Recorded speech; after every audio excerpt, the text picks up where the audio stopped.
E sabe por que isso não é arrogância? Porque o próprio Cristo diz que eu e você, nele, faríamos obras maiores do que o que ele fez. É louco!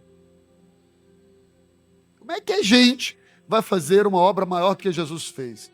Isso é uma linguagem figurada que Jesus queria mostrar para os seus discípulos que o alcance da experiência que eles tiveram com Jesus seria estrondorosa e, guardadas as devidas proporções, faz todo sentido.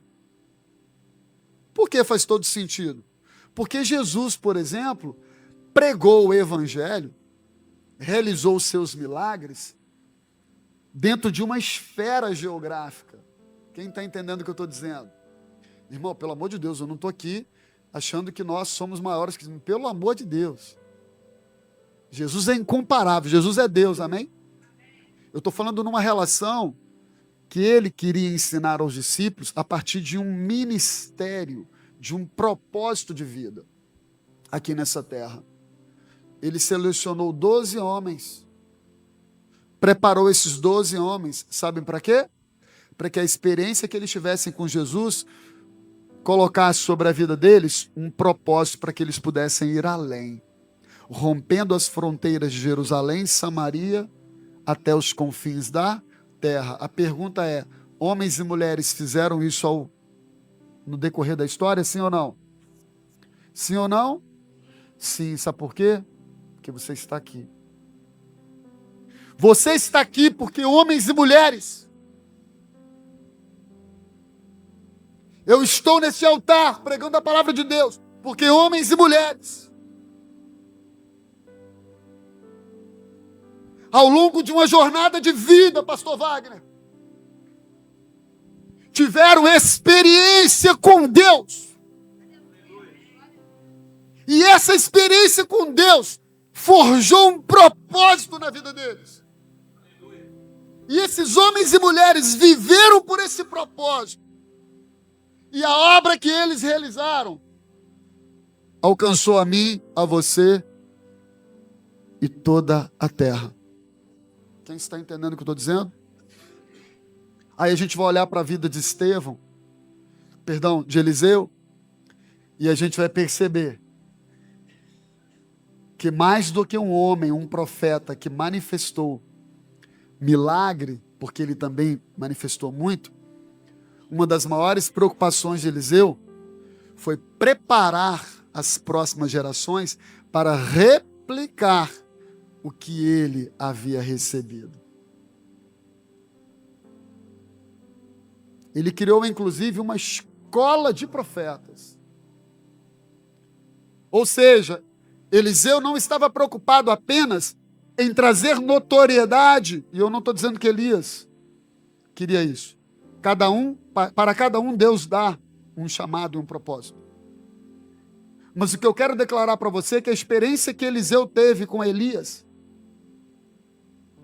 fez com que ele rasgasse as suas vestes e colocasse sobre ele o manto de Elias para que ele vivesse uma nova história e realizasse obras ainda maiores. Eliseu cria, por exemplo, uma escola de profetas. E com essa escola de profetas ele teve grandes experiências. Uma delas é que em um momento aqueles profetas não tinham o que comer. E aí foram no meio do mato catar comida, alguma erva. E aí prepararam uma sopa. Só que alguém chegou e gritou, a morte na panela. Porque tinha alguma coisa ali que era veneno e eles não podiam comer. A morte na panela. Na busca por provisão, tem muito pai de família, muito mãe de família, botando morte na panela. Botando coisa que não presta para que seus filhos se alimentem. E Eliseu foi usado para purificar aquele alimento.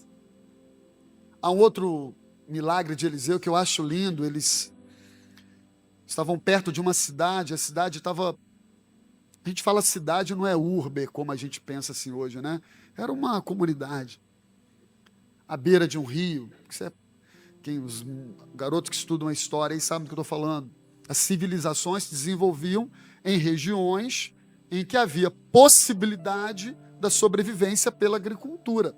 Óbvio que o ser humano começa a habitar regiões com esse tipo de possibilidade. Primeiro, de território em território, de território em território, eram os nômades, mas enfim, até que eles começaram a estabelecer morada em determinadas regiões. Pois bem, havia um rio nessa cidade e o rio não dava vida nenhuma. Aquela cidade não tinha vida porque as águas eram más. E aí Eliseu vai lá na fonte das águas e deita sal na fonte das águas. E todas as águas daquele rio se tornam saudáveis. Irmão, há uma simbologia profética nisso tudo. Porque quem tem uma experiência para viver o propósito é aquele que vai transformar rios amargos em rios de vida. Você está entendendo? Diga amém. Maridos que vão voltar para suas casas e deitar sal no leito desse rio, para que esse matrimônio, para que esse relacionamento desfrute de uma vida que há muito as famílias não experimentam. Jovens que vão voltar para suas casas e construir uma relação de afeto, amor, respeito e honra com seus pais, que até hoje eles não viveram. Eu profetizo isso para o lar de cada um aqui. Que é isso que a gente quer viver. Irmãos em Cristo que estarão disponíveis para deitar sal num leito amargo e trazer vida para quem está sofrendo. Esse foi Eliseu. Um homem que trilhou uma jornada depois de um propósito maravilhoso. Enfim. E isso tudo, irmão, tem a ver com uma coisa, que eu vou caminhar aqui para o fim da nossa reflexão. Todo homem, toda mulher que vive propósito, faz com que a sua vida tenha continuidade.